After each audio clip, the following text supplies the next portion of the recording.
Hello student, this is class 9th science chapter 8 motion and part 10. In this video we will discuss equations of position velocity relation, I mean third equation of motion. आज हमें last equation of motion यानी third equation of motion v square minus U square is equal to 2as को graphical method से prove करना है। और यहाँ भी मैंने सेम वही वाला ग्राफ लिया है जो मैंने फर्स्ट और सेकंड इक्वेशन में लिया था। देखो ये बिल्कुल सेम है ग्राफ, यहाँ भी स्लोप ए बी है और सारे पॉइंट भी मैंने वही खींचे हुए हैं ताकि आपकी समझ में आराम से आ जाए। बिल्कुल सारा वही है और हमें सारा काम इक्वेशन थर्ड तक वही करना है जो हमने सेकंड इक्वेशन में किया था। बिल्कुल वही है। देखो area under slope is equal to distance या फिर आपका डिस्प्लेसमेंट। तो यहां पर आ गया था एरिया ऑफ, तो हमने निकाला था area of O A B C is equal to area of rectangle plus area of triangle. ये हमने सारा निकाला था और ये हमने सेकंड इक्वेशन में बहुत अच्छे से मैंने एक्सप्लेन किया था पूरा। तो अब मैं जो वाला वीडियो है जो मैंने सेकंड इक्वेशन के लिए बनाया था वही अब मैं यहाँ पे जोड़ने वाला हूँ इक्वेशन थर्ड तक। फिर इसके बाद हम आगे का वर्क करने वाले हैं आज नया। तो इक्वेशन थर्ड तो सेम हमारी वहां भी आई थी जब हमने इक्वेशन सेकंड प्रूव की थी। बिल्कुल देखो यही वाली इक्वेशन वहां भी आई थी। ये है इक्वेशन थर्ड, देखो सेम है बिल्कुल। तो यहां तक का तो मैंने जो ओल्ड वीडियो है जो मैंने सेकंड इक्वेशन के लिए बनाया था वही मैंने यहाँ पे जोड़ दिया है। और अब यहां से है नया, जहां से आपकी इक्वेशन फर्स्ट, यहां भी हमको इक्वेशन फर्स्ट का ही यूज करना है v is equal to U plus A T. अब देखो वहां तो हमने वैल्यू रखी थी v माइनस यू की वैल्यू रखी थी इक्वेशन थर्ड में, लेकिन हमें यहाँ पे रखनी है, इसकी वैल्यू नहीं रखनी है v माइनस यू की, यहाँ पे हमें रखनी है t की वैल्यू। जब हम इसमें रखेंगे इक्वेशन थर्ड में फिर इसको आगे सॉल्व करना है, इससे हमारी इक्वेशन थर्ड प्रूफ हो जाएगी v square minus U square is equal to 2as। अब हम जो है आज मैं यहां से स्टार्ट करने वाला हूं मेनली, और यहां तक का मैं ओल्ड वीडियो को ही यहां पे जोड़ दूंगा। देखो जो हमने जो फर्स्ट इक्वेशन के लिए जो ग्राफ बनाया था वो कुछ ऐसा था, उसके सारे हम पॉइंट भी वही लिखेंगे कि आपकी समझ में बहुत अच्छे से आ जाए और आपको बार बार को अलग अलग ग्राफ ना पढ़ना पड़े।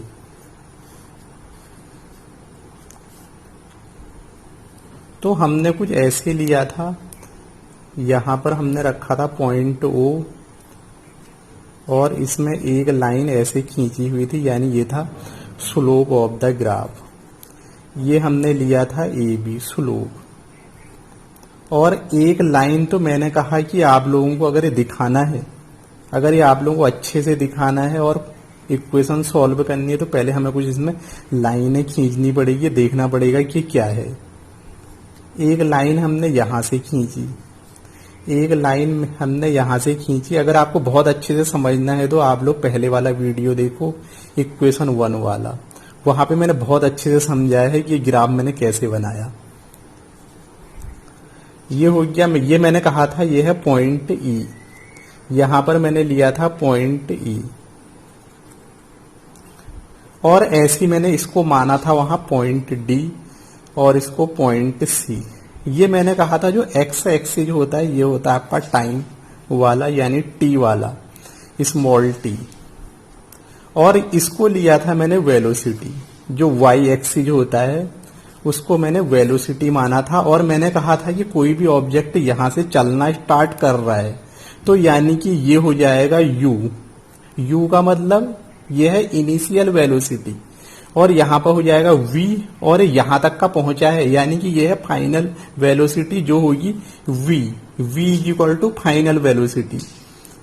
तो अब देखो अब सेम वही है ग्राफ, सब कुछ वही है। अब मैं आता हूं अपने असली पॉइंट पे। तो यह है एरिया ऑफ अंडर स्लोप अब देखो यहां पे मैंने एरिया क्यों लिया, क्योंकि मुझे निकालना है एस यानी कि डिस्टेंस, और जो है ये पूरा जो एरिया है, ये जो पूरा एरिया है, एक तो आपका ये वाला एरिया है और साथ में नीचे वाला एरिया है। अब देखोगा कोई भी ऑब्जेक्ट है अगर वापस लौट के यहां पे ही आएगा ऐसे चल के, तो यानी कि मुझे पूरा एरिया निकालना पड़ेगा, ये सारे एरिया मुझे कवर करने पड़ेंगे। यानी कि और वैसे का मैं बताऊं तो ये होता है आप लोगों का विस्थापन यानी कि डिस्प्लेसमेंट, लेकिन यहां पर जो मोशन हो रही है स्ट्रेट लाइन में हो रही है, और स्ट्रेट लाइन में आप लोगों का एस और यहां पर विस्थापन सेम होता है, यानी कि यहां पे दूरी और विस्थापन सेम होगा स्ट्रेट लाइन वाली मोशन में। तो यहां पर एरिया अंडर स्लोप हो जाएगा क्या, ये कौन सा एरिया है, कौन से एरिया की बात हो रही, यानी कि एरिया ऑफ क्या है, ओ ए बी सी, ये पूरा एरिया ओ ए बी सी, ये मुझे पूरा एरिया जो है इसके लिए कवर करना पड़ेगा। यानी कि अगर मुझे दूरी निकालनी है तो ये पूरा एरिया मुझे करना पड़ेगा कवर, या फिर विस्थापन निकालना है, ये स्ट्रेट लाइन की मोशन है तो दूरी और विस्थापन यहां पर सेम होगा। तो area of O A B C यानी कि ओ ए बी सी, ये पूरा एरिया, और यही है आप लोगों का यहां पर विस्थापन, इसके इज इक्वल टू में है आपका इसके, या हम इसको विस्थापन हिंदी में लिख सकते हैं या फिर इंग्लिश में डिस्प्लेसमेंट होगा, या मैंने कहा है ये आपका इक्वल है डिस्टेंस की यानी कि दूरी की। इसको हम दिखाते हैं स्मॉल एस से। अब हम आते हैं नेक्स्ट पेज में।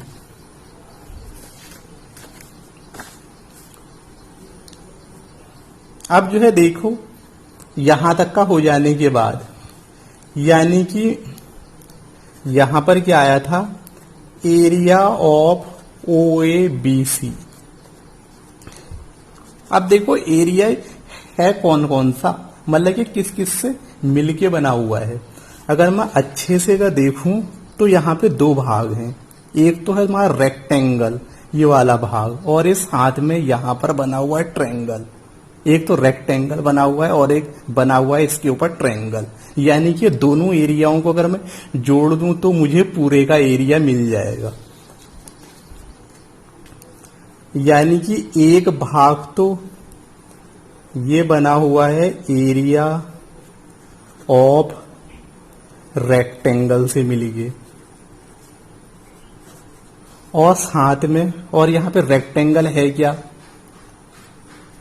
रेक्टेंगल क्या है, ओ ए सी डी, ओ ए सी डी है रेक्टेंगल, यानी कि ओ ए सी डी, और यहां पे ऐड होगा आप लोगों का एरिया ऑफ जो यहां पर बनना होगा ट्रायंगल, यानी कि कौन सा है यहां पर ट्रायंगल, ए डी बी है triangle,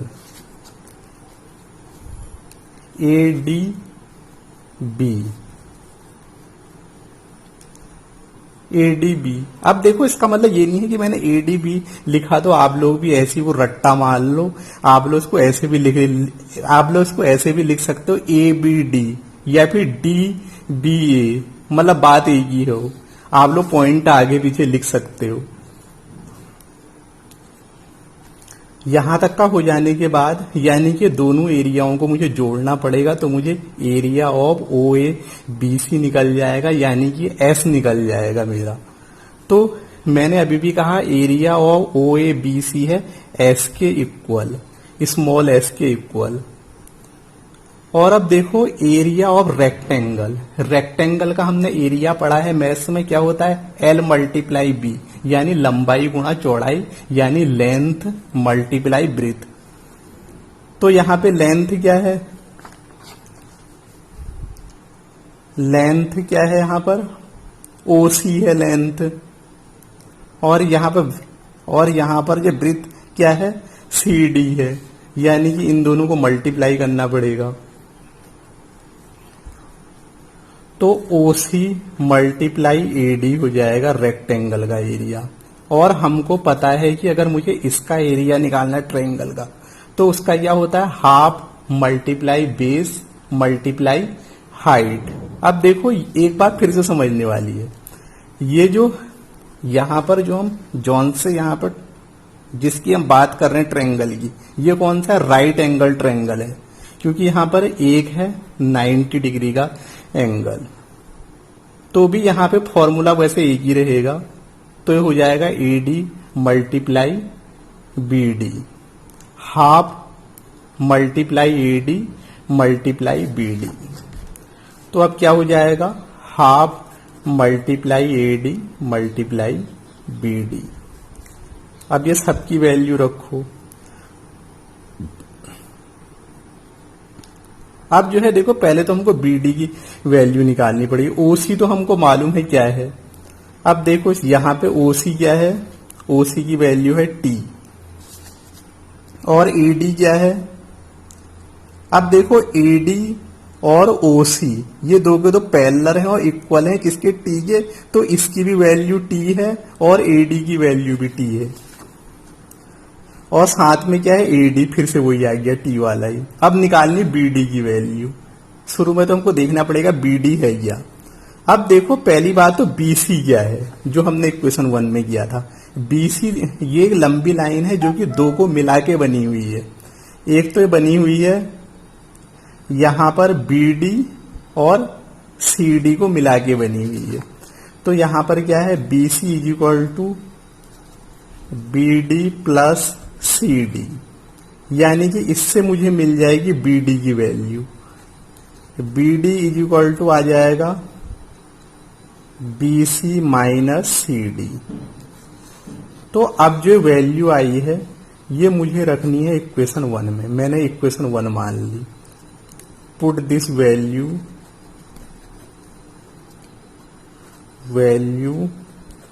of BD in equation 1। Equation 1 में अगर हम रखेंगे तो अब देखो अब क्या होता है, S is equal to OC multiply AD, यहाँ पे प्लस हाफ, और ये हो जाएगा कितना, AD multiply BC minus CD। ये हो गई इक्वेशन 2। अब देखो अभी भी मैंने कहा OC के इज इक्वल टू है T, और OA के इक्वल क्या है, देखो क्या है OA। अब देखो जो OA जो है उसके इक्वल है U, यानी इनिशियल वेलोसिटी। और यहां पर क्या है, AD आप लोगों का इक्वल है किसके, OC के इक्वल है, यानी कि इसकी वैल्यू है T। अब हम नेक्स्ट पेज में करते हैं बाकी। और यहां पे BC क्या है, BC के इक्वल है OE। BC के इक्वल क्या है, कहाँ है BC, BC के इक्वल है OE, ये है OE। और इसके इक्वल क्या है V, यानी फाइनल वेलोसिटी, यानी कि फाइनल वेलोसिटी।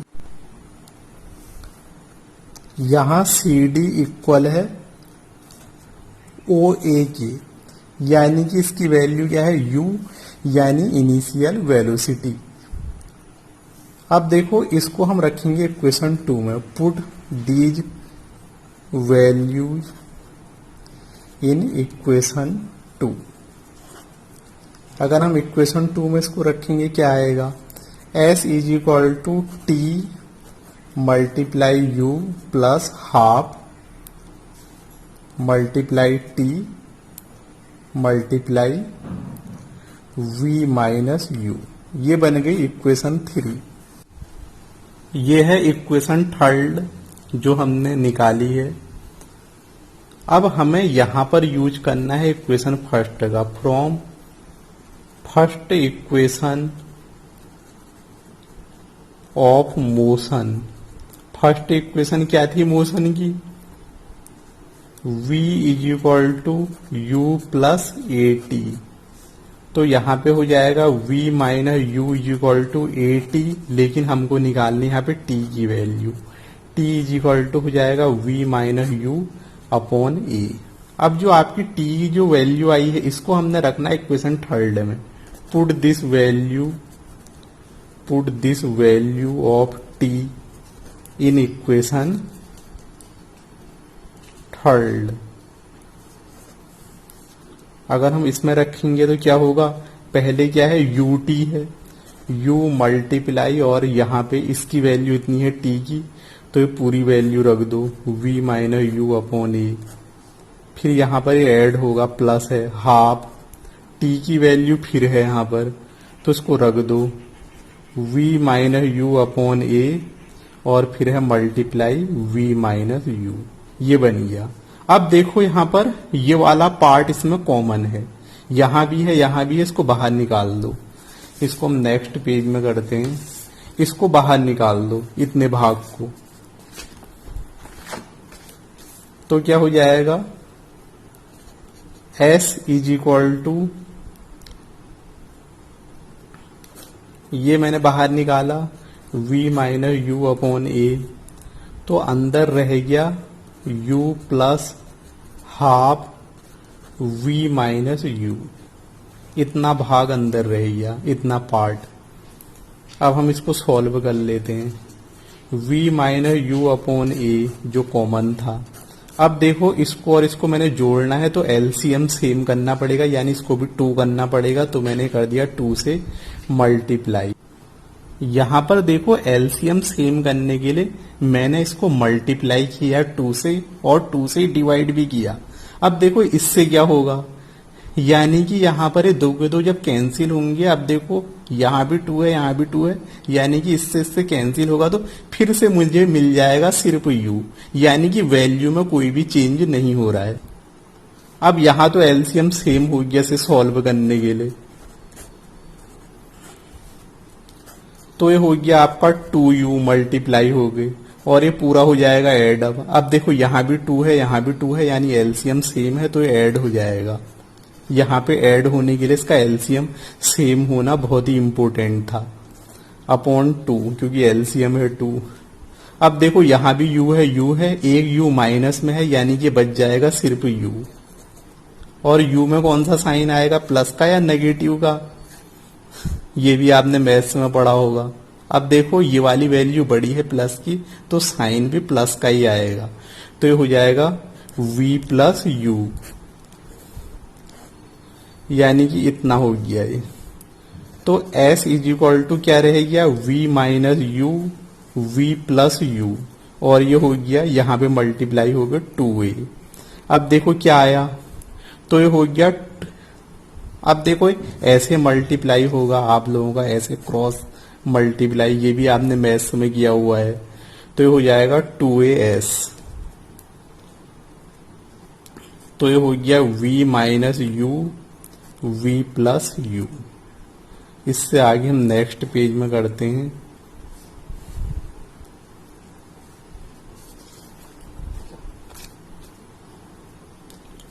तो हमारा आ गया था कहां तक का, 2as is equal to v minus U v plus U. तो हो गया था 2as is equal to v square minus U square. Maths में एक फॉर्मूला पढ़ा है आपने, a plus B multiply a minus B is equal to a square minus B square, तो उससे हुआ है।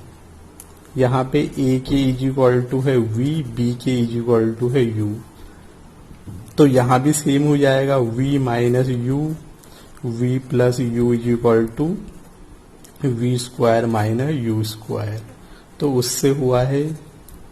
तो यहाँ पर अब देखो यही हमारी थर्ड इक्वेशन भी थी, v square minus U square is equal to 2as, ये हमारी प्रूफ हो गई थर्ड इक्वेशन। तो यही है हमारी third equation, equation third of motion.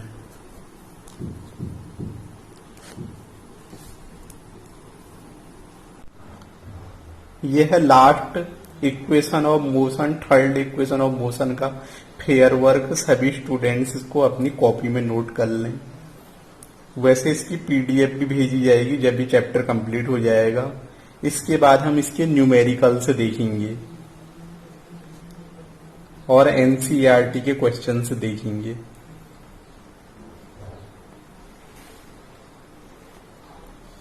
Next page है इसका ये। वैसे तो ये मैंने सब एक्सप्लेन किया हुआ है आप लोगों को अलग से ब्लैंक पेपर पे, लेकिन फिर भी आप एक बार इसको देख सकते हो फेयर वर्क में।